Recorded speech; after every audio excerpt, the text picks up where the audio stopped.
Whenever students go to their teachers or the elders and ask them कि हमें अच्छे number लेकर आने हैं, हमें कैसे पढ़ना चाहिए, कुछ टिप्स दीजिए, कुछ गाइड कीजिए, तो आई एम वेरी श्योर चाहे मैं उन टीचर्स को उन एल्डर्स को नहीं भी जानती हूँ, वो एक एडवाइस सबसे पहले यही देते होंगे कि भाई सेल्फ स्टडी करो, राइट। मेरा भी यही मानना है कि अगर सेल्फ स्टडी नहीं है फिर तो कुछ हो ही नहीं सकता। सेल्फ स्टडी नहीं है तो उम्मीद ही मत रखो आपके नंबर अच्छे आने वाले हैं। फिर वो बच्चा कहता है सेल्फ स्टडी का मतलब तो मुझे पता है कि सेल्फ स्टडी बहुत ज़रूरी है, बट हमारे पास टाइम ही नहीं बचता। स्कूल्स होते हैं, इंस्टीट्यूट्स होते हैं, होमवर्क करना होता है, फाइल्स बनानी होती है, असाइनमेंट्स बनाने होते हैं, बहुत काम होते हैं और उसके बीच में हमारे पास टाइम ही नहीं बचता कि हम सेल्फ स्टडी करें। तो वो टीचर, वो एल्डर कहता है कि भैया टाइम मैनेज करना सीखो, राइट। मेरा भी वही मानना है कि टाइम मैनेजमेंट भी उतनी ही ज़रूरी है जितना सेल्फ स्टडी है, अगर आप अच्छे नंबर लेकर आना चाहते हो। फिर बच्चा कहता है टाइम मैनेज करना मैंने स्टार्ट किया था, मैंने टाइम टेबल बनाया था, मैंने 3 घंटे मैं दिन के पढ़ता हूँ, मैं इतना पढ़ता हूँ, मैं इतनी प्रैक्टिस करता हूँ, फिर भी नंबर नहीं आते। फिर वो टीचर, वो एल्डर कहता है कि भैया कितना भी पढ़ लो, अगर एक कॉन्सेंट्रेशन नाम की चीज़ आपकी पढ़ाई के अंदर नहीं है तो कुछ भी नहीं होने वाला। फिर तो चाहे पूरे दिन किताब खोल के बैठे रहो, अगर कंसंट्रेशन नहीं करते हो और सेल्फ फोकस नहीं करते हो तो आपकी पढ़ाई के अंदर कोई हेल्प नहीं मिलने वाली। मेरा भी यही मानना है कि 10 घंटे 4 घंटे अपने आप को सेटिस्फाई करने के लिए आप कह दो कि भाई हम पढ़ रहे थे, हमने ये टाइम निकाला था पढ़ने के लिए, बट अगर आप फोकस से, आप कॉन्सेंट्रेशन से अपना कॉन्सेप्ट स्टडी नहीं कर रहे हो तो आपको पढ़ाई में कोई हेल्प ही नहीं होने वाली है। मैंने क्या नोटिस करा है कि बच्चों को इन 3 फैक्टर्स की इम्पोर्टेंस पता है कि अगर उनको अच्छे नंबर लेकर आने हैं अपने एग्ज़ाम्स के अंदर तो उनको इन 3 फैक्टर्स को अपने लाइफ के अंदर लेकर आने की बहुत ज़रूरत है। पता है सेल्फ स्टडी की कितनी इंपॉर्टेंस है, टाइम मैनेजमेंट कितना ज़रूरी है, या फिर कॉन्सेंट्रेट करना कितना ज़रूरी है, बट प्रॉब्लम कहाँ आती है एग्जैक्टली कि ये 3 फैक्टर्स उनको अपनी लाइफ के अंदर अप्लाई करने ही नहीं आते ढंग से, राइट। सेल्फ स्टडी करते हैं एक ही चीज़ बार बार करते रहते हैं, उस चीज़ में सेटिस्फाई हो जाते हैं, ये टॉपिक हो गया, बट पीछे के 5 टॉपिक और छूट जाते हैं या फिर वो भूल जाते हैं। तो बेसिकली सेल्फ स्टडी के अंदर पढ़ना क्या है और कैसे पढ़ना है वो ही नहीं पता होता। टाइम मैनेजमेंट के अंदर हर कोई एडवाइस करता है भाई टाइम टेबल बनाओ, अपना एक रूटीन बनाओ, इतने से इतनी देर मुझे इस चीज़ को देना है, इस चीज़ को देना है, इतना खेलना है, इतना पढ़ना है। शुरू में जोश जोश में बच्चा 4 से 5 घंटे पर लगातार पढ़ता रहता है, दूसरे दिन पढ़ता है, तीसरे दिन पढ़ता है, चौथे दिन पढ़ता है, बट 5वें दिन पे वो चीज़ उनको रियलाइज़ होने लग जाती है कि भाई ये सिचुएशन बहुत हेक्टिक हो रही है।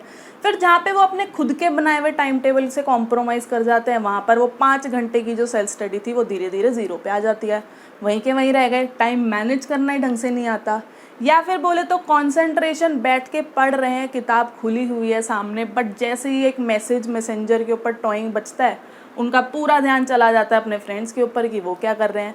या फिर पढ़ने बैठते हो तो फिर दोस्तों को भी बताना ज़रूरी है कि हाँ भाई पढ़ना है, फिर डिस्ट्रैक्शन होती है, कुछ भी रीज़न होता है, बट हम कॉन्सेंट्रेट नहीं कर पाते। तो आज हम बेसिकली यही डिस्कस करने वाले हैं कि इन 3 फैक्टर्स को अपनी लाइफ के अंदर कैसे इफेक्टिवली यूज़ करना है, क्या टिप्स होती है, क्या दिमाग में रखना होता है जब हम सेल्फ स्टडी करें, या हम टाइम मैनेज करने की ट्राई करें, या फिर हम अपनी कॉन्सेंट्रेशन बढ़ाने की ट्राई करें। So welcome everyone to the channel prolific classes. I am Himanshi Das और आज मैं आपको वो कुछ बेहतरीन टिप्स देने वाली हूँ, वो गाइडेंस देने वाली हूँ जहाँ पर आपको समझ आएगा कि सेल्फ स्टडी का एग्जैक्ट मतलब क्या होता है, टाइम कैसे मैनेज करना होता है और कॉन्सेंट्रेशन कैसे बढ़ाए। तो अगर आप वीडियो पूरी देखते हैं, जो कि डेफिनेटली आपको देखनी चाहिए, तो आपको बहुत ऐसी हेल्पफुल सी टिप्स मिलने वाली जो डेफिनेटली आपके मार्क्स के अंदर इम्प्रूव ज़रूर करेगी, and on a bigger picture आपको अगर फर्दर जिस भी आप फील्ड के अंदर जाने वाले हो उसके अंदर भी वो ज़रूर हेल्प करेगी। स्टूडेंट्स क्या 3 मेन प्रॉब्लम्स फेस करते हैं वो तो मैंने आपको बता दिया, बट अब मेरा आपसे क्वेश्चन यही रहेगा कि इन 3 चीज़ों में से, इन 3 फैक्टर में से आपको सबसे ज़्यादा डिफ़िकल्ट टास्क क्या लगता है। क्या आप सोचो भाई बाकी 2 तो हम कर लेंगे, तीसरा हमसे हो ही नहीं पाता चाहे हम कितना भी ट्राई कर ले। And I am very sure आप में से 80% के दिमाग में आ रहा होगा the third one, that is concentration. कि भाई सेल्फ स्टडी करने को तैयार है, पढ़ने को तैयार है, अपना टाइम निकालने को तैयार है, बट ये वाली चीज़ जो है इस पर हमारा कंट्रोल ही नहीं होता, राइट। ज़रा सी डिस्ट्रैक्शन और हमारा सारा फोकस लूज हो जाता है, या फिर हमारा मन नहीं लगता पढ़ने में, एंड सो ऑन जो भी आपके एक्सक्यूजेज है। बट मैं being a student, not being a teacher, मैं आपको बीइंग अ स्टूडेंट बता रही हूँ, जब मैं अपनी स्टूडेंट लाइफ के अंदर थी मुझे इन तीनों चीज़ों में से सबसे आसान कॉन्सेंट्रेशन लगता था। सही समझ रहे हो, कंसंट्रेशन किसी भी बच्चे के लिए, not only for me, not only for an intelligent child या फिर ऐसा कोई बच्चा जो बहुत वीक है, कोई भी बच्चा, किसी भी फील्ड का बच्चा, कोई भी इंटरेस्ट होता हो उसका सब्जेक्ट के अंदर, उसके लिए सबसे आसान काम होता है कंसंट्रेशन, राइट। सेल्फ स्टडी करना, टाइम मैनेज करना फिर भी थोड़ा सा हेक्टिक हो सकता है, बट कॉन्सेंट्रेट करना सबसे आसान होता है। तो देखते हैं एग्जैक्टली सबसे पहले हम कॉन्सेंट्रेशन पे फोकस करते हैं, क्योंकि बाकी दोनों का कोई मतलब नहीं है अगर हमें कॉन्सेंट्रेट करना नहीं आता। तो कॉन्सेंट्रेशन के लिए अगर हम बात करें तो मेरा क्वेश्चन आपसे यही रहेगा, अगर आप कॉन्सेंट्रेशन की बात कर रहे हो तो हाउ टू स्टडी से पहले आप ये फोकस में रखो व्हाई टू स्टडी। मैं आपसे पूछूं भाई आप क्यों पढ़ रहे हो? कुछ बच्चे कहते हैं मम्मी पापा ने बोला था या पेरेंट्स स्कूल भेज देते हैं हम इसलिए पढ़ रहे हैं। काफ़ी है इतनी मोटिवेशन कि हम अच्छे मार्क्स लेकर आ सके, पेरेंट्स तो बहुत कुछ बोलते हैं, राइट। तो अगर आप ये सोचते हो कि भाई मैं किसी और के लिए पढ़ने वाला हूँ, या मेरे पेरेंट्स खुश होंगे, या मेरे रिलेटिव्स खुश होंगे, या फिर मेरी पीयर प्रेशर जो फ्रेंड्स के अंदर इमेज बनेगी, या जो भी आपके अपने अपने एक्सक्यूजेज होते हैं, तो आप कभी अच्छे नंबर लेकर नहीं आ सकते। ये चीज़ मुझसे लिखवा के ले लो। अगर आप किसी और के लिए कोई काम करते हो, आपको खुशी मिल सकती है, पर आपको सेटिस्फैक्शन, आपको वो अचीवमेंट, वो सक्सेस नहीं मिल सकती जितनी आपको अपने लिए काम करने में मिलती है। This is not being selfish, this is the fact of human nature. जब तक ये काम आपका अपना नहीं बनता, ये काम आपको कोई पर्सनल हेल्प नहीं करता, आपका कोई पर्सनल फ़ायदा नहीं कराता, आप उसके अंदर अपने 100% एफर्ट्स डाल ही नहीं पाओगे। हो सकता है अपने पेरेंट्स की शक्ल देखकर आज की डेट में आप अच्छे स्कोर्स ले भी आते हो, 8th में अच्छा स्कोर कर लिया, 9th में अचीव कर लिया, 10th में अचीव कर लिया, बट अगर वो पैशन नहीं है कि हाँ ये काम मैं अपने लिए करना चाहता हूँ, या फिर ये काम मुझे पर्टिकुलरली इस लेवल तक लेकर जा सकता है, या मैं खुद इस लेवल तक अपने आप को लेकर जाना चाहता हूँ, वो लैक ऑफ पैशन जो है वो ग्रेजुअली आपकी ग्रोथ ज़रूर रुकवाएगा। तो अगर आप भी उन्हीं बच्चों में से थे कि यार हम तो अपने पेरेंट्स के लिए जाते थे, तो you need to find a better reason for why to study, right. कुछ नया ढूंढो, कुछ सॉलिड ढूंढो जो आपको बताए कि भाई तुम्हें पढ़ने की क्यों ज़रूरत है। तरह के वो बच्चे होते हैं जो कहते हैं हमें तो पढ़ाई में कोई इंटरेस्ट ही नहीं है, हमारे कोई काम नहीं आने वाली, मुझे तो बड़े होकर सिंगर बनना है, मुझे डांसर बनना है, मुझे क्रिकेटर बनना है, मुझे फुटबॉलर बनना है। तो ज़रा ऐसे बच्चों की बात कर लेते हैं। एंड मैं यहाँ पर आपको डीमोटिवेट बिल्कुल नहीं करना चाहती हूँ, या ये मत जज करना कि मैं एक टीचर हूँ इसलिए मेरी थॉट्स, मेरे ओपिनियन जो है बहुत ज़्यादा स्टडी ओरिएंटेड है। I want you to listen to me for a while being more practical and mature person. और एक प्रैक्टिकल और मैच्योर पर्सन को हॉबी और करियर के बीच का डिफरेंस बहुत अच्छे से पता होता है। हॉबी की डेफिनेशन क्या है? हॉबी वो काम होता है जो हम अपने फ्री टाइम में करते हैं, अपने लेजर टाइम में करते हैं। वही बात करूँ तो करियर क्या होता है? जिस काम के ऊपर हमने अपनी पूरी लाइफ डेडिकेट कर दी होती है। तो अगर तो आप वो बच्चे हो जो महीने में एक बार या हफ्ते में एक बार सिंगिंग की प्रैक्टिस करने बैठते हो, तो I am really sorry to say आपका वो हॉबी, आपका करियर कभी नहीं बन पाएगा।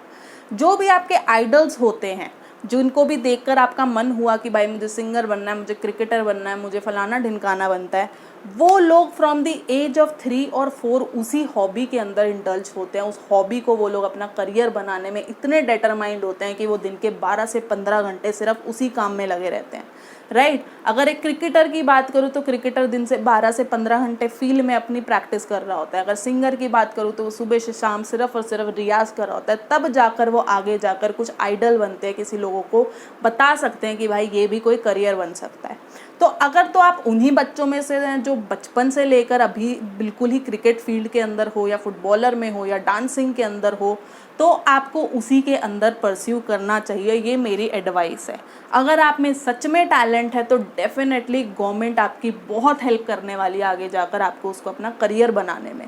पर अगर आप उस फैंटेसी के अंदर रह रहे हो, भाई महीने में, साल में एक बार ड्राइंग करूँगा तो बड़े होकर करियर बना दूंगा, आर्टिस्ट बन जाऊँगा, तो उस चीज़ को रोको, और इसके अलावा आपके पास कोई चारा नहीं बचता, इस चीज़ की गांठ बांध लो, ठीक है। मेरा मतलब ये बिल्कुल नहीं है कि अपनी हॉबी जो है उसको देखो ही मत, या फिर पूरी लाइफ कभी डांस ही मत करना, या सिंग मत करना, या क्रिकेट मत खेलना, ऐसा बिल्कुल नहीं है मेरा मानना। उल्टा मैं कहती हूँ हॉबी को कभी छोड़ना मत, रखो उसको but as a hobby. Right. अगर आपका किसी और फील्ड के अंदर इंटरेस्ट है अपने नॉर्मल पढ़ाई से हटकर, तो मैं आपको बता रही हूँ कि आपकी लाइफ कभी बोरिंग नहीं होने वाली है। तो हॉबी को छोड़ना नहीं है, बस ये चीज़ मत रखना कि हॉबी को इतना ज़्यादा आपने इंपॉर्टेंस दे दिया कि आपने अपनी स्टडीज साइड में कर दिया है और फ्यूचर में जाकर क्या हुआ, ना वो हॉबी आपका करियर बन पाई, ना आपने पढ़ाई करी थी इसलिए आप कहीं और के रह गए। राइट, तो ये गलती बिल्कुल मत करना। तीसरी तरह के वो बच्चे होते हैं जो कहते हैं भाई हम इसलिए पढ़ रहे हैं क्योंकि मुझे तो बड़े होकर डॉक्टर बनना है, इंजीनियर बनना है, आईएएस बनना है या और कुछ नहीं, तो अगर मेरे स्कूल में अच्छे नंबर आएंगे तो मुझे कॉलेज अच्छा मिलेगा, अगर कॉलेज अच्छा मिलेगा तो मुझे जॉब अच्छी मिलेगी, अगर जॉब अच्छी मिलेगी तो इनकम अच्छी होगी और इनकम अच्छी होगी मतलब हैप्पी लाइफ। और ये कोई सीक्रेट तो है नहीं कि हमारे इंडिया के अंदर बहुत ज़्यादा अनएम्प्लॉयमेंट है, उस अनएम्प्लॉयमेंट की वजह से बहुत बहुत बहुत ज़्यादा कॉम्पिटिशन्स भी हो चुके हैं। राइट, तो थोड़े से स्टैट्स पे नज़र डालते हैं। आई होप अगर आपको डॉक्टर बनना है तो आपको पता होगा उसकी पढ़ाई करने के लिए भी मुझे एक पेपर क्लियर करना होता है जिसका नाम होता है नीट। इंडिया के अंदर हर साल नीट में 14 लाख से ऊपर बच्चा कैंडिडेट बन के बैठता है, पेपर अप्लाई करता है। हर पेपर के बाद उसके रिजल्ट आने के बाद एक कट ऑफ सेट होती है। जो क्वालिफाई नहीं कर पाए उनका तो कुछ होना ही नहीं है, जो क्वालिफाई करते हैं उसमें भी 2 कैटेगरीज बनती है जिसमें रैंक अच्छी होती है। जो क्रीमी लेयर बच्चे होते हैं उनको कॉलेज बहुत अच्छे मिलते हैं और फिर उनको आगे जाके उनके चांसेस बढ़ते हैं। बट जो क्रीमी लेयर बच्चे नहीं होते हैं उनको कहीं ऐसी ही जगह पर अपनी डिग्री जो होती है वो अचीव करनी पड़ती है। दूसरी अगर बात करें, अगर आपको बेसिकली इंजीनियर भी बनना है तो उसकी पढ़ाई करने के लिए भी आपको जेई का पेपर देना होता है। राइट, जेई की बात करूँ तो ऑल ओवर इंडिया हर साल अप्रॉक्सीमेटली 10 लाख बच्चा बैठता है। अब उसमें भी सेम काम है, अगर आप क्रीमी लेयर के बच्चे हो तो कॉलेज अच्छा मिलेगा, कॉलेज अच्छा मिलेगा तो प्लेसमेंट अच्छी मिलेगी। बट अगर आप उस 10 लाख के अंदर रैंक नहीं कर पाए तो गॉड नोज आपको और भी मेहनत करनी पड़ेगी अपना करियर बनाने के लिए। अगर आपको आईएएस बनना है तो यू शुड नो कि आपको एक पेपर क्लियर करना होता है यूपीएससी का। यूपीएससी के अंदर अगेन 8 लाख से ऊपर बच्चा बैठता है। राइट, हर साल इंडिया में से 8 लाख से ऊपर बच्चा बैठता है। और ये चीज़ थोड़ी सी डरावनी है कि सिर्फ और सिर्फ 10,000 से भी कम जो होते हैं स्टूडेंट्स क्वालिफाई करते हैं। रेशियो देख लो। या फिर अगर आपको कैट करनी है, अगर आपको कुछ बिजनेस फील्ड में जाना है तो आपको एक कैट का पेपर क्लियर करना होता है एमबीए करने के लिए। तो एमबीए के अंदर भी कैट के लिए भी 2 लाख के अप्रॉक्सीमेटली बच्चा बैठता है। कितने पास होते हैं, कितने नहीं होते हैं, कैसा कॉलेज मिलता है, अगेन वही वाली सिचुएशन है। या फिर और कुछ नहीं तो अगर आपको नॉर्मल सी एक जॉब चाहिए गवर्नमेंट की तो आपको एक एसएससी का पेपर क्लियर करना होता है। और एसएससी के पेपर के अंदर अप्रॉक्सीमेटली हर साल 26 लाख बच्चे बैठते हैं ऑल ओवर इंडिया। और उनमें से सिर्फ और सिर्फ 8 लाख बच्चे जो होते हैं वो क्वालिफाई कर पाते हैं। तो रेशियो देख लो। अब मेरा क्वेश्चन आपसे ये है जो ऑब्वियसली आप अपने लिए मुझसे ज़्यादा बेटर आंसर कर सकते हो। आपकी खुद की स्कूल की क्लास के अंदर 30 से 40 बच्चे होते हैं। उन 30 से 40 बच्चों की अगर रैंक होती है फर्स्ट, सेकंड और थर्ड, अगर आप उसमें रैंक नहीं कर पा रहे तो आप यहाँ तो कहाँ ही स्टैंड करोगे। या फिर चलो मैं कहती हूँ आप उसमें रैंक कर भी जाते हो, आप स्कूल के अंदर फर्स्ट, सेकंड, थर्ड आ भी जाते हो क्लास के अंदर, तो अगेन स्कूल के अंदर 600-700 बच्चे होते हैं, क्या वहाँ पे रैंक कर पाते हो? चलो आप वहाँ पे भी रैंक कर लेते हो तो भी आप ज़रूरी नहीं है कि आप उस 26 लाख बच्चों में से 8 लाख के अंदर ज़रूर अपनी जगह बनाओगे। ये चीज़ प्लीज़ समझ लो। जो बच्चे अभी सोच रहे हैं कि भाई अभी तो मैम मुझे जानती नहीं है, वो तो मैं पढ़ता नहीं हूँ बट मेरा दिमाग बहुत तेज़ है, जब इसका टाइम आएगा तो देखना मैं कहाँ पहुँचूँगा, मैं ज़रूर इसमें से भी बहुत अच्छा स्कोर करूँगा, तो कुछ नहीं होता ऐसा। ठीक है, कॉन्फिडेंस बहुत अच्छी चीज़ है, ओवर कॉन्फिडेंस बहुत गलत चीज़ है। कुछ भी चीज़ रातों रात नहीं होती। अगर आप इनके क्वालिफाइंग बच्चों से बात करो जिनकी परसेंटाइल बहुत अच्छी जाती है, जो इनमें भी फर्स्ट, सेकंड, थर्ड रैंक करते हैं, तो अगर आप उनके इंटरव्यूज़ पढ़ो तो उनका आंसर होता है कि भाई हमने 12 से 15, 24-24 घंटे में से हम लोग 10-10 घंटे, 15-15 घंटे सिर्फ और सिर्फ पढ़ाई करते थे। राइट, और अगर मैं आपसे पूछूं तो भाई आप तो 2.5 से 3 घंटे भी लगातार बैठ के पढ़ नहीं पाते हो, तो 12 से 15 घंटे कहाँ से लाओगे? तो यही रीज़न था कि आपको क्यों पढ़ना है, क्योंकि आगे जाके कंपटीशन बहुत बहुत ज़्यादा हो जाता है। तो ये आपका काम है, जब तक आप अपने आप को मोटिवेटेड रखोगे कि हाँ भाई मैं अभी पढ़ना स्टार्ट करूँगा, मेरी एक पैटर्न बनेगा, मेरा एक फील्ड बनेगा कि हाँ भाई ये मेरा अच्छा पार्ट है, ये मेरा बुरा पार्ट है, मुझे इस वीक पार्ट के ऊपर ज़्यादा मेहनत करनी है, तभी जाकर आप यहाँ पर कहीं स्टैंड कर पाओगे। अपने आप को मोटिवेटेड रखो कि भाई पढ़ूंगा नहीं तो यहाँ तो कुछ बनने नहीं वाला है, इसके लिए मुझे पढ़ना ही पड़ेगा। और ये काम मुझसे बेहतर आप कर सकते हो। कोई भी टीचर, कोई भी पेरेंट आपको मोटिवेट नहीं कर सकता जब तक आप खुद नहीं चाहते। और जब तक आप अपने आप को मोटिवेट रखोगे, जब तक इस सिचुएशंस के लिए अपने आप को रेडी रखना स्टार्ट करोगे, रेडी रखने की कोशिश करोगे, आपका कॉन्सेंट्रेशन पढ़ते टाइम नहीं हिलेगा, ये मेरी गारंटी है। अगर आपको पता है कि भाई कल पेपर है तो दिल में धक धक होती ही होती है, तो वही चीज़, वो जो डर था, वो जो प्रेशर था थोड़ा बहुत, वो अगर दिमाग में रखोगे पढ़ते टाइम कि भाई आगे जाके कंपटीशन बहुत ज़्यादा होने वाला है, तो अगर मैं अपनी क्लास में कहीं स्टैंड नहीं कर रहा हूँ तो मैं इनमें कैसे करूँगा, तो आई एम श्योर आपका कंसंट्रेशन लेवल ज़रूर बेटर होगा। और जैसे जैसे वो कंसंट्रेशन लेवल बड़ा होगा, बेटर होगा, आगे आगे जाकर आप लोग 12 से 15 घंटे पढ़ने में भी हिचकिचाओगे नहीं। तो अब आई होप आपको पढ़ाई में या फिर अपनी लाइफ में कोई भी काम करने के लिए कंसंट्रेशन में तो कोई प्रॉब्लम नहीं आएगी। अपना why to so and so, जो भी फिल इन द ब्लैंक्स होगा, उस पर फोकस करो। आपको क्यों करना है वो काम, जब आपको पता होता है कि हाँ भाई ये काम मुझे ये काम फ़ायदा देने वाला है, तो ही आप उसके अंदर अपने एफर्ट्स और अपना टाइम इन्वेस्ट करते हो। And same goes for studies also. जब आपको पता होगा भाई मुझे क्यों पढ़ना है, क्योंकि आगे इतना कॉम्पिटिशन है, मुझे उसके अंदर कहीं ना कहीं स्टैंड करना है, अपनी अच्छी एक लाइफ बिल्डअप करनी है, तो आपको पढ़ाई में कोई प्रॉब्लम नहीं आएगी, कॉन्सेंट्रेट करने में कोई प्रॉब्लम नहीं आएगी। एंड मेक श्योर अगर आप पढ़ने बैठे हो तो आपका ये जो फ़ोन नाम का यंत्र होता है वो आपसे कोसों दूर रहे। और अगर आप पीडीएफ में भी पढ़ते हो तो अपना नेटवर्क ऑफ रखना, क्यों, ताकि आपको कोई भी डिस्टर्ब ना कर सके। And trust me, you do not have to update your friends every now and then कि भाई मेरा ये चैप्टर, मैं तो 5th चैप्टर पे बैठा हूँ, या मेरा 6th क्वेश्चन चल रहा है, या मेरा ये सब्जेक्ट कंप्लीट हो गया है। ये पढ़ाई, ये मेहनत आप अपने लिए कर रहे हो, किसी को भी दिखाने के लिए नहीं कर रहे हो। एंड आई वुड सजेस्ट, चाहे 1 दिन 2 दिन, जितना भी आपको लगता है, आप अपना टाइम लो, आप अपना पर्सनल वाई टू स्टडी का आंसर ढूंढो, उस पर थोड़ी रिसर्च करो कि भाई मुझे कितनी ज़्यादा मेहनत करने की ज़रूरत है, या फिर मैं इनके मुकाबले अभी कहाँ स्टैंड करता हूँ। आपको और बेटर अंडरस्टैंडिंग मिलेगी कि आपको क्यों पढ़ना है। तो इसके लिए 1-2, जितना भी आपको टाइम लगता है, 2 दिन 1 दिन, उतना लो, अच्छे से समझो आपको क्या करना है, कैसे करना है वो अभी मैं बताने वाली हूँ। बट आपको क्या करना है पहले तो आप उस पर फोकस करो। आपको कंसंट्रेशन वाला जो फैक्टर था वो सबसे आसान लगेगा बाकी तीनों फैक्टर्स से मुकाबले। तो पहला टास्क मैंने आपको दिया था कि अपना वाई टू स्टडी का आंसर ढूंढो, अपना टाइम लो अच्छे से। और जो वो बच्चे जो सोचते हैं यार ये सब कुछ चीज़ें तो हम लोग कॉलेज में भी सोच सकते हैं, 12th में भी सोच सकते हैं, तो आप बहुत ज़्यादा गलत हो। अगर आप अपने सीनियर सेक्शन के अंदर कदम रख चुके हो, दैट मीन्स आप 9th से 12th के बीच क्लास में कहीं पर हो, तो this is very very high time जहाँ पर आपको अपने लिए ये सोचना होता है फ्यूचर के लिए कि भाई मैं अपनी लाइफ को कहाँ लेकर जाना चाहता हूँ। जैसे ही आप उस पर वर्क करोगे आपका टास्क नंबर 1 आराम से कंप्लीट हो जाएगा।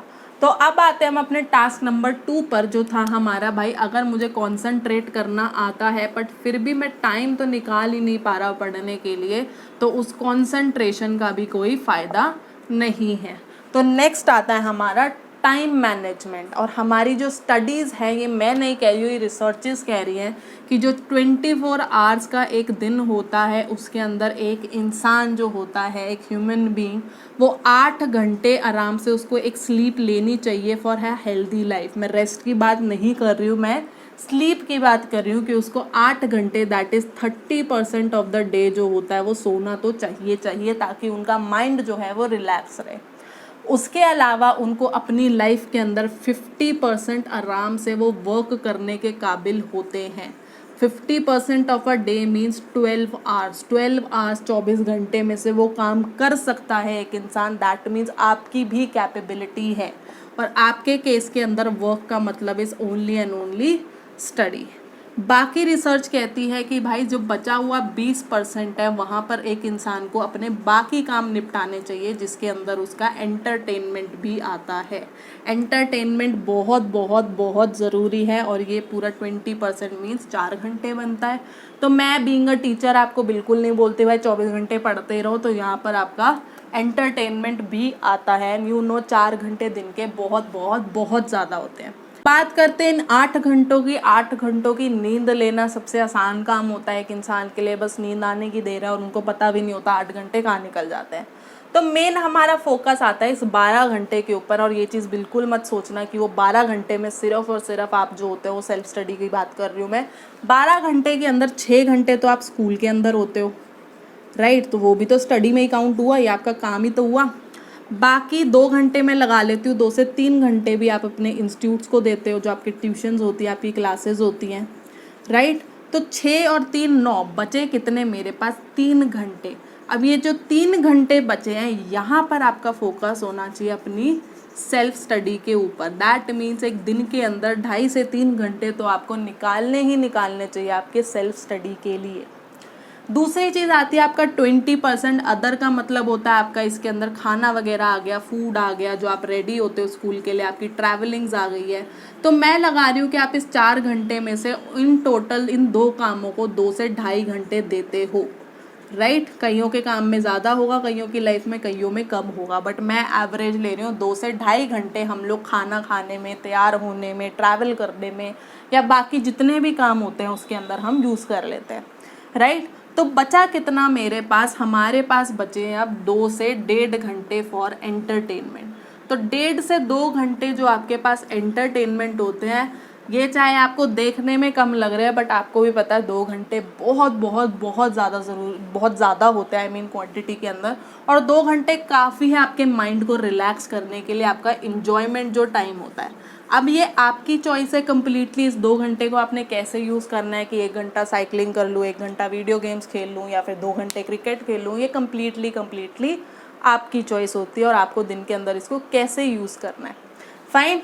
अब मेन आते हैं हमारी रिस्पॉन्सिबिलिटीज़ के ऊपर, राइट। हमारा जो ये 24 घंटे का दिन होता है, इसके अंदर जो स्लीप की रिस्पॉन्सिबिलिटी होती है वो हमारी होती है, बहुत आसान सी रिस्पॉन्सिबिलिटी होती है कि हमें बस सोना है इसके अंदर, राइट। और 8 घंटे का टाइम कंप्लीट हो, ये रिस्पॉन्सिबिलिटी बेसिकली आपके पेरेंट्स की होती है, कि अगर सुबह हमें 6 साढ़े 6 उठना है स्कूल जाने के लिए, तो आई एम श्योर वो आपको उठाते होंगे, या आप अलार्म ही देते होंगे, कोई भी एक्सटर्नल हेल्प।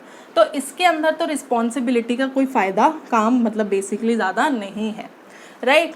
स्कूल की बात करें तो स्कूल के अंदर ये जो 6 घंटे आप निकाल रहे हो, यहाँ की रिस्पॉन्सिबिलिटी होती है आपके टीचर्स की, या फिर अगर इंस्टीट्यूट की भी बात करूँ तो यहाँ पे भी इनकी रिस्पॉन्सिबिलिटी होती है आपके टीचर्स की। मतलब उस 12 घंटे की पढ़ाई के अंदर 9 घंटे आपके टीचर्स की रिस्पॉन्सिबिलिटी होती है कि वो आपका टाइम जो है वो यूटिलाइज होए। और चाहे मैं उन टीचर्स को नहीं भी जानती हूँ, आई ट्रस्ट देम कि वो इस रिस्पॉन्सिबिलिटी को पूरा अच्छे तरीके से निभाते भी होंगे। यहाँ पे बचते हैं जो ये 3 घंटे की सेल्फ स्टडी होती है, यहाँ की रिस्पॉन्सिबिलिटी होती है आपकी, राइट।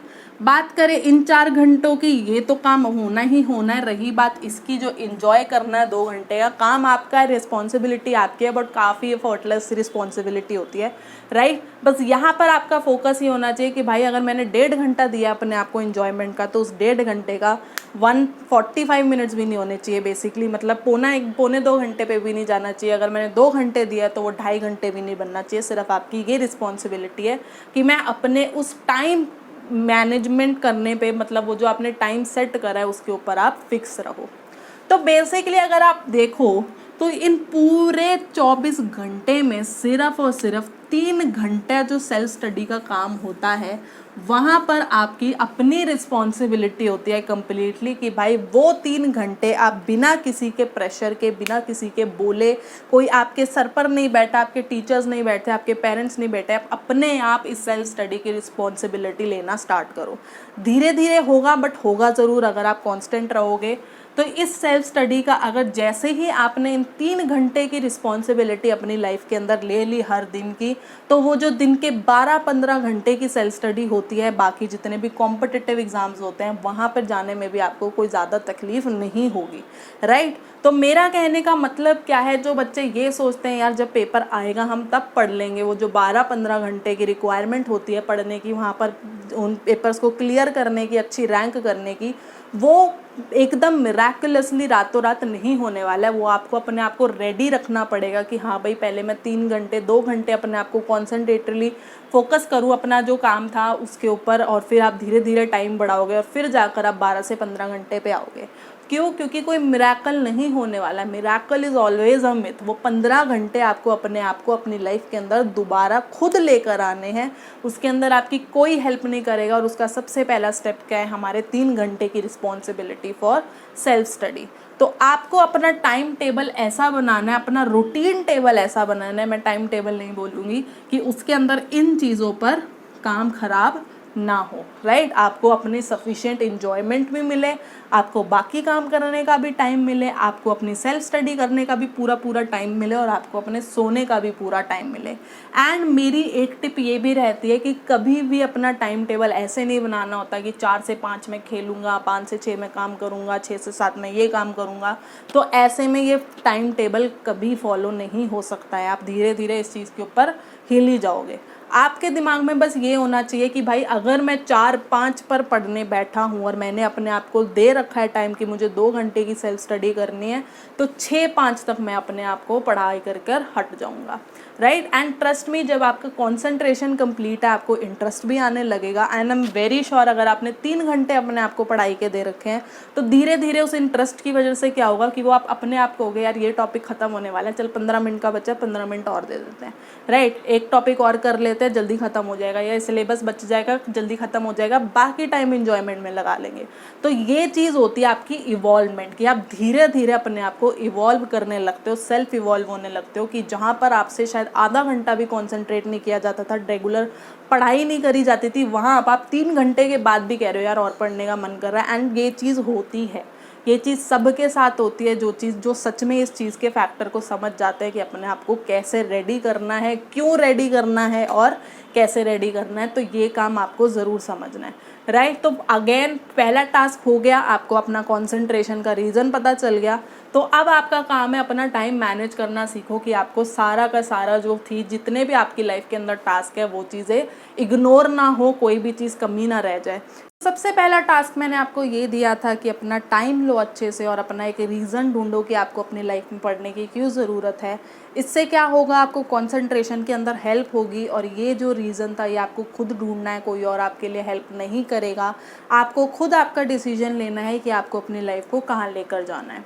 दूसरा टास्क मैंने आपको दिया था कि अपना एक बहुत ही अच्छा रूटीन टेबल बनाओ, जिसमें आपको मैंने सिखाया भी था आपको कैसे बनाना चाहिए उसमें, ताकि आपका कोई भी टास्क तो जो था, चाहे आपका एंटरटेनमेंट हो, चाहे आपकी पढ़ाई हो, या फिर कोई भी इम्पोर्टेंट टास्क हो जो था, वो इग्नोर ना हो। अब बात आती है, अगर मैंने कंसंट्रेशन सीख लिया, अगर मैंने टाइम मैनेजमेंट सीख लिया, तो अब एग्जैक्टली पढ़ाई कैसे करनी है, जो हमारा थर्ड टास्क आता है, राइट। क्योंकि देखा क्या गया है, बच्चा बहुत मेहनत करता है एग्ज़ाम से पहले, 7-7 8-8 घंटे शायद वो लगातार अपनी प्रिपरेटरी लीव होती है उसके अंदर पढ़ रहा होता है, एंड स्टिल जो है उनके एग्ज़ाम्स के अंदर कोई ख़ास इम्प्रूवमेंट नहीं देखी जाती है, ख़ास रिज़ल्ट नहीं देखा जाता। अब इसका रीज़न क्या है, इस चीज़ को प्लीज़ अपनी डिसरिस्पेक्ट मत लेना, this is very normal at your level. But आपकी एज के बच्चों को बिना गाइडेंस के अब एक स्मार्ट वर्क और एक हार्ड वर्क के बीच का डिफरेंस नहीं पता होता। एग्ज़ाम्पल के तौर पे बोलूँ तो हार्ड वर्क क्या होता है, जब हम बहुत बहुत बहुत मेहनत करते हैं। फॉर एग्ज़ाम्पल सबसे ईजी सा एग्ज़ाम्पल लेती हूँ जो शायद आपकी लाइफ से रिलेट ना भी करे, बट थोड़ा सा ट्राई करना कि मैं क्या कहना चाह रही हूँ समझने का। अगर आपको ABCD बहुत अच्छे से आती है, राइट, हमें अल्फ़ाबेट्स इंग्लिश के बहुत अच्छे से आते हैं, ABCD, A for Apple, B for ball, जो भी चीज़ हो, आपने क्या करा, आपको फॉर सपोज़ पता है कि भाई ये मेरे एग्ज़ाम के अंदर आने वाला है। आपने एक रजिस्टर उठाया और उसको रोज़ रोज़ रोज़ रोज़ जितनी भी देर आप पढ़ते हो उतना उतना उसको प्रैक्टिस करने लग गए। आप लिख लिख के दे रहे हो इस डर से, क्योंकि मैम ने बोला था जो आप पढ़ते हो उसको रिवाइज करना भी उतना ज़रूरी है, नहीं तो आप भूल जाओगे, राइट। तो आप उसको इतना रिवाइज करते हो कि आप अपने 3 से 4 घंटे शायद उसी के अंदर लगा देते हो। फॉर सपोज़ आपने शायद रजिस्टर भी भर दिया उसकी प्रैक्टिस कर करके कि भाई आधे से ज़्यादा रजिस्टर मैंने इसी टॉपिक की प्रैक्टिस कर रखी है। अब आप अपनी तरफ से तो कम्प्लीटली सेटिस्फाइड हो कि भाई मैं तो 4 घंटे पढ़ा हूँ आज, मैंने बहुत मेहनत करी है, मेरे हाथ दुख गए थे, मेरी रिफ़िल ख़त्म हो गई, मेरा रजिस्टर ख़त्म होने वाला था, मैंने इतनी मेहनत करी है। और थर्ड पर्सन, फॉर सपोज़ आपके पेरेंट्स हैं, वो भी सोचते हैं यार मेरा बच्चा सुबह से शाम तक पढ़ रहा था, उसने देखो कितना काम करा है, उसने दिखा भी दिया उन्होंने खोल कर कि इसने इतनी सारी प्रैक्टिस करी है, स्टिल इसके नंबर नहीं आए। फिर जाकर हमारा जो दोष होता है या हमारा जो ब्लेम जाता है वो जाता है हमारी टीचर्स के ऊपर कि भाई इन्होंने गाइड नहीं करा, या इनकी गलती है, या इन्होंने ध्यान नहीं दिया, राइट। तो टीचर, पहली चीज़ तो ये समझो, कोई बुरी नहीं होती, राइट। वो एक रीज़न है कि वो आपको पढ़ा रही है, वो एक अपने लाइफ के अंदर एक मुकाम हासिल कर चुकी है, इसीलिए वो आपको आज इस स्टेज पर है कि वो आपको पढ़ा पा रही है। तो टीचर गलत नहीं होती है, बट इसका मतलब ये भी नहीं है कि आप गलत हो। तो ये तो था हमारा हार्ड वर्क कि जो चीज़ मुझे बहुत अच्छे से आती है मैंने उसी चीज़ के ऊपर और मेहनत करती रही। जो चीज़ मुझे नहीं आती थी शायद मुझे उस पर फोकस करना चाहिए था। अब अगर वो बच्चा होता जिसको ABCD आती है, अब उसको वो ये ध्यान दे रहा है कि भाई A for Apple, B for ball मुझे आता है, तो अब मैं इसके अलावा और क्या क्या सीख सकता हूँ ABCD से, या फिर जो भी मेरे एग्ज़ाम्स में आते हैं, सपोज़ जो मुश्किल टर्म्स होते हैं, डिफ़िकल्ट टर्म्स होते हैं, मैं उसकी प्रैक्टिस करूँ। जो पार्ट उसका वीक था उसके अंदर अगर उसने वही 3 से 4 घंटे लगाए होते, या 2 घंटे लगाए होते, 3 घंटे लगाए होते, तो वो होता है स्मार्ट वर्क। मेरा कहने का मतलब क्या था, जो चीज़ आपको परफेक्टली आती है उसको सिर्फ़ और सिर्फ अपने एग्ज़ाम टाइम पर रिवाइज़ करो। बाकी टाइम पर सिर्फ आपका अपनी वीकनेस पे फोकस होना चाहिए कि भाई ये चीज़ मेरी कमी है तो मुझे इस पे ध्यान देना है, ठीक है। अब जिस हार्डवर्क की मैं बात कर रही थी, आई हैव नोटिस कि कुछ बच्चे जो होते हैं उस हार्डवर्क को इंटेंशनली भी कर रहे होते हैं, maybe because they do not want to go for their weaker part कि यार ये वाला टॉपिक मेरा वीक है, यहाँ पर मैं कंफ्यूज होता हूँ, उस चीज़ को वो फेस ही नहीं करना चाहते हैं कि ये क्वेश्चन तो मुझे आता ही नहीं है, ये टॉपिक मैं कैसे करूँगा, इसमें तो मैं बहुत कन्फ्यूज़ होता हूँ, या जो भी रीज़न्स उनके दिमाग में चल रहे हैं। या फिर दूसरा रीज़न कि वो लोग अपने टीचर्स को या अपने पेरेंट्स को थोड़ा सा बेवकूफ़ बनाने की कोशिश करते हैं कि भैया हम तो बहुत मेहनत कर रहे हैं, जैसा तुम कह रहे हो हम वैसा ही कर रहे हैं। तो मेरा चीज़ आपसे बस यही है कि आपकी टीचर, आपके पेरेंट्स ऑब्वियसली बहुत अच्छे से जानते हैं आप क्या करते हो, आपकी बॉडी लैंग्वेज आपको बहुत अच्छे से बता देते हैं कि आपके दिमाग में क्या चल रहा है, क्या आपने सच में पढ़ाई करी है या आप सिर्फ दिखावा कर रहे हो। तो उनको बेवकूफ़ बनाना इतना आसान नहीं होता, राइट। दूसरी चीज़ होती है कि आप, उससे बड़ी बात, उनको बेवकूफ़ बना के कुछ आपको मिल नहीं रहा है, आप अपने आप को चीट कर रहे हो। तो सबसे बड़ी चीज़ तो होती है खुद को चीट मत करो, don't cheat your self. Because again, जैसा मैंने फर्स्ट टाइम बोला था स्टार्टिंग वीडियो के, कि पढ़ाई अपने लिए करो, दूसरों के लिए ना करो। उनको चीट करके कुछ नहीं मिलने वाला, आप अपने लिए पढ़ाई कर रहे हो तो मेन चीज़ है आप खुद को चीट मत करो। आपको ज़्यादा पता है कि आप सच में मेहनत कर रहे हो या नहीं कर रहे हो, राइट। तो मैं अब आपको कुछ टिप्स देने वाली हूँ एग्जैक्टली आपको कैसे पढ़ना चाहिए, क्या टिप्स फॉलो करने चाहिए, and I am very sure वो आपको ज़रूर हेल्पफुल होंगे अगर आप उनको फॉलो करते हो तो स्टार्ट करते हैं। सबसे पहले सपोज़ मैंने कोई चैप्टर पिक किया, चैप्टर 1 जो मेरे स्कूल में या ट्यूशन में, जिसको भी आप फॉलो करना चाहते हो आप उसको फॉलो कर रहे हो, और मैंने चैप्टर 1 स्टार्ट करा। तो सबसे पहले तो आप अपने स्कूल में, अपने इंस्टीट्यूशन में जब भी वो चैप्टर चल रहा होता है, आप अपना थोड़ा फोकस मेंटेन रखो। ऐसा नहीं होना चाहिए कि आप अपने फ्रेंड्स के साथ ही घूम फिर रहे हो, मज़े कर रहे हो, या फिर पीछे बैठ के लंच खा रहे हो, या जो भी आप अपने क्लासरूम्स में करते हो। हमने भी करा था, बट ऑब्वियसली थोड़ा बहुत प्रॉब्लम तो उससे हुई आगे जाकर हमें वो चीज़ें फेस करनी पड़ी, राइट। तो जैसे ही क्लास के अंदर वो टॉपिक चल रहा होता है, आपने उस पर ध्यान दिया, तो आपका काम क्या होता है, उन 3 घंटे का, जो आपके 3 घंटे सेल्फ स्टडी के होते हैं, वहाँ पर काम आता है कि सबसे पहले आप अपनी टेक्स्ट बुक को रीड करो।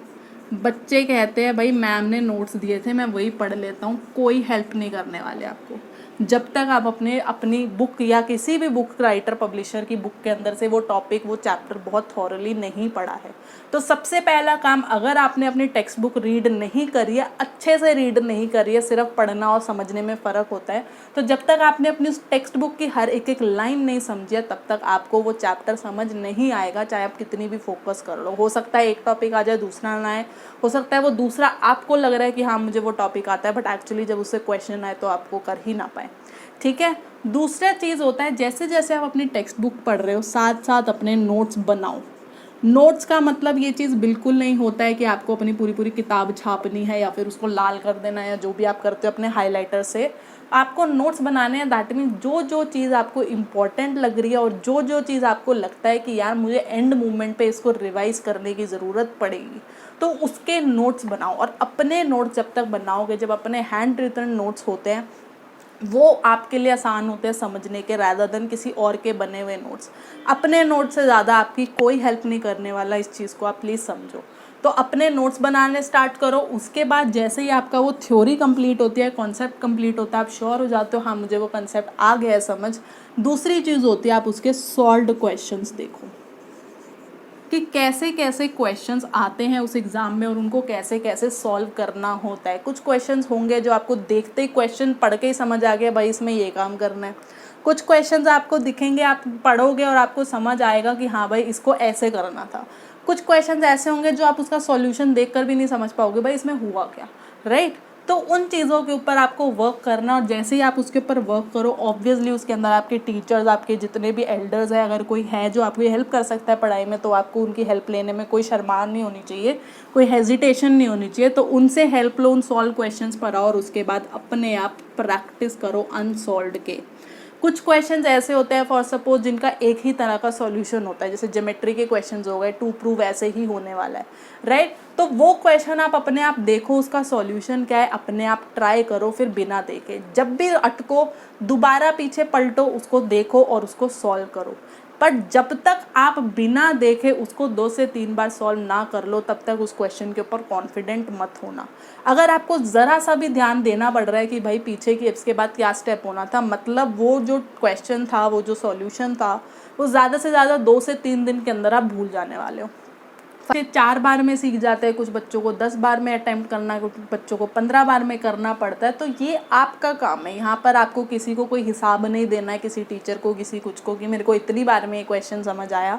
ये आपके लिए है। तो अपने आप से ट्रू रहो, अपने आप को चीट मत करो। अगर आपको लग रहा है कि भाई मैं अभी भी श्योर नहीं हुआ इस क्वेश्चन पे, तो दूसरे पे ना जाओ, फाइन। तो क्वेश्चन सॉल्व करो, उनको प्रैक्टिस करो और एक बार थोड़ा सा रिवाइज ज़रूर कर लेना जैसे ही आपकी पढ़ाई ख़त्म होती है कि भाई मैंने आज क्या क्या किया। जहाँ जहाँ आपको डाउट्स होते थे या जो लगता था कि भाई इसको समझने में मुझे थोड़ा टाइम लगा है, या ये क्वेश्चन या ये स्टेप या ये लाइन समझने में मुझे थोड़ा टाइम लगा है, उसको पहले या तो नोट्स के अंदर भी स्टार मार्क करके लिख लिया करो। उन स्टार मार्कर्स को अपने आप को आपने पढ़ाई के एंड में अपने हर दिन में रिवाइज ज़रूर करना है, फाइन।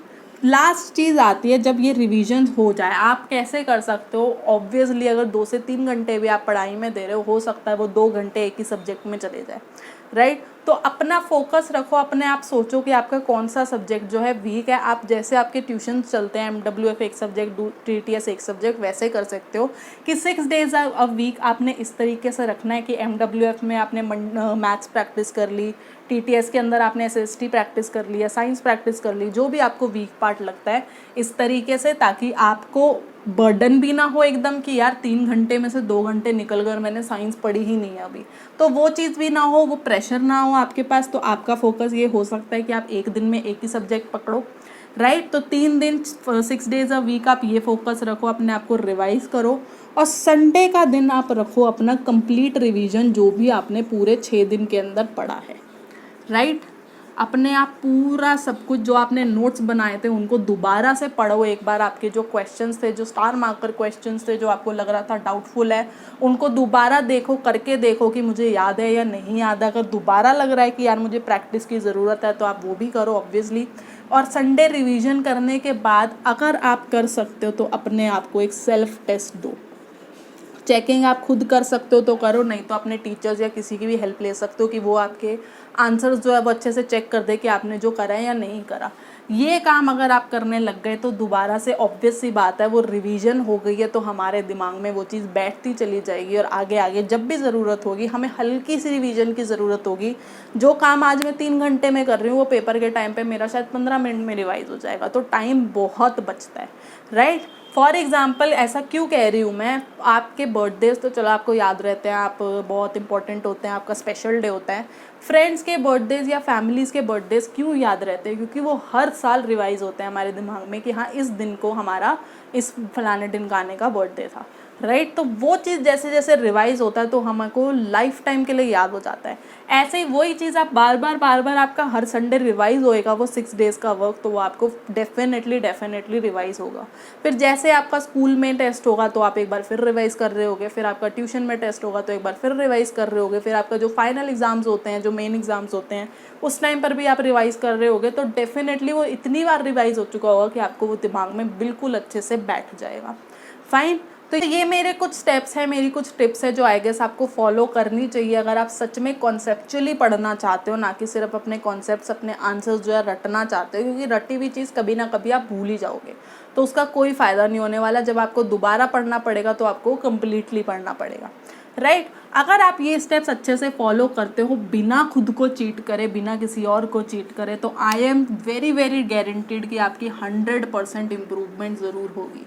इम्प्रूवमेंट के चांसेस आर देयर 100%। बट ऐसा मत समझना कि यार अभी तो मैं 50% ही मार्क्स ला पाता हूँ, इन सबको फॉलो करूँगा, टाइम टेबल बनाऊँगा, कॉन्सेंट्रेट करूँगा तो सडनली मेरे मार्क्स 95% आ जाएंगे या मैं स्कूल में टॉप कर जाऊँगा।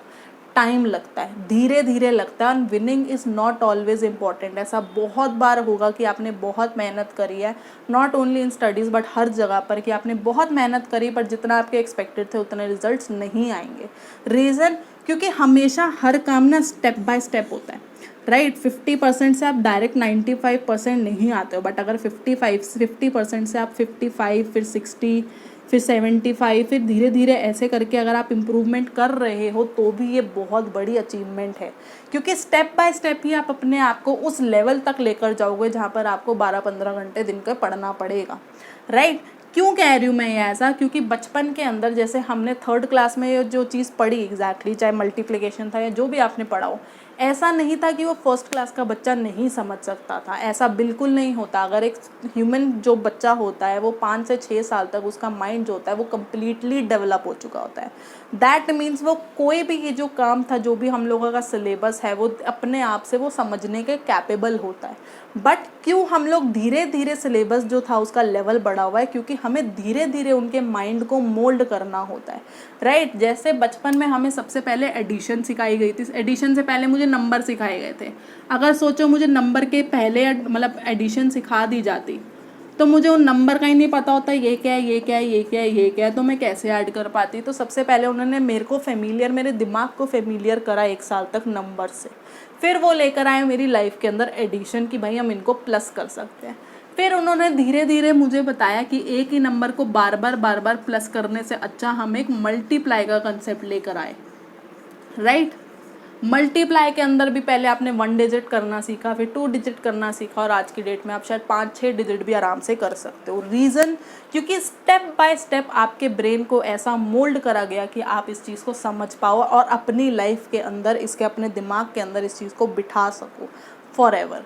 तो वही चीज़ आपको भी फोकस करनी है कि आपको ये काम स्टेप बाय स्टेप करने हैं। डिफ़िकल्टी लेवल आपके स्टेप बाय स्टेप पार होंगे। ऐसा नहीं है कि आप एकदम से छूमंतर होएगा और आप बहुत इंटेलिजेंट बन गए, आपको धीरे धीरे काम करना है। बट ये जो आपकी जर्नी है, आपकी हार्डवर्क की जर्नी, आपकी स्मार्ट वर्क की जर्नी है, बस इतना ध्यान रखना वहाँ पर अपने प्रेशर को इतना ज़्यादा नहीं बढ़ा देना कि आपसे झेला ही ना जाए, राइट। जैसे ही लगे भाई प्रेशर बहुत ज़्यादा पड़ रहा है, 1-2 दिन का ब्रेक ले लो, कोई मनाही नहीं है, फाइन। तो प्रेशर भी नहीं लेना आपको बहुत ज़्यादा, ना पेरेंट्स का, ना फ्रेंड्स का, ना किसी भी काम का, बट रुकना भी नहीं है। ब्रेक लेना इज़ नॉट रुकना, राइट। अपने आप को मेंटली स्टेबल करने के लिए अगर आपको ब्रेक लेना पड़े, नो प्रॉब्लम, फाइन। बट आपको इस काम में रुकना नहीं है, आपको हार नहीं माननी है, एंड डेफिनेटली आप एक टाइम के बाद सक्सेस अचीव ज़रूर करोगे। तो यहाँ मैं अपनी वीडियो वाइंड अप कर रही हूँ। मैंने आपको बहुत क्लियरली समझा दिया कि कैसे पढ़ना होता है एग्जैक्टली। अब ये आपका काम है कि आप बैठो और सोचो कि जब आप पढ़ने बैठते थे तो कहाँ कमी रह जाती थी। ज़रूरत पड़े तो वीडियो को थोड़ा रिवाइंड करके देखो कि उन कमियों को लेकर मैंने क्या सजेशंस दिए और क्या टिप्स दिए, और उन पर वर्क करो ताकि आप भी एक अच्छे लेवल की इम्प्रूवमेंट शो कर सको। तो अगर ये वीडियो आपके लिए ज़रा भी हेल्पफुल रही है, ये टिप्स आपके लिए ज़रा भी हेल्पफुल रहे, तो प्लीज़ वीडियो को लाइक ज़रूर करना। जितना हो सके अपने फ्रेंड्स एंड फैमिली में शेयर करो, जहाँ पर भी स्टूडेंट्स हैं, सीनियर स्टूडेंट्स हैं जिनको इस वीडियो की हेल्प हो सकती है। प्लस अगर आपको कोई और डाउट्स है या कोई और ऐसी प्रॉब्लम है जो आपको स्टडी के टाइम पर फेस होती है, तो वो आप कमेंट सेक्शन के अंदर मेंशन कर सकते हो। ऐसी और वीडियोस देखने के लिए प्लीज़ चैनल को सब्सक्राइब ज़रूर करना। एंड मैं मिलूँगी आपको अपनी नेक्स्ट वीडियो के अंदर। Till then bye.